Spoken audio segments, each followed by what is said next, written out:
Құран осы өмірдің бақыты. Мен ұстаздарымнан еститінмін. Құранды естіп оған амал қылған адам ешқашан кедейлікті көрмейді деген. Өз басымда көп білем, Құранды құрметтеген адамның құрметсіз болғанын көрмеппін.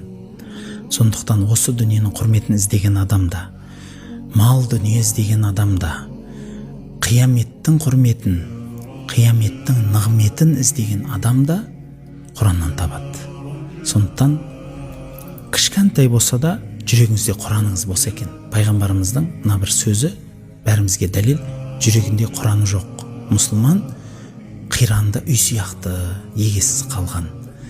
Ал Құранды оқитын мұсылман адам бейне бір утруджа деп айтады ғой, бір әдемі иісі де дәмі де керемет жеміске ұқсайды деп айтады.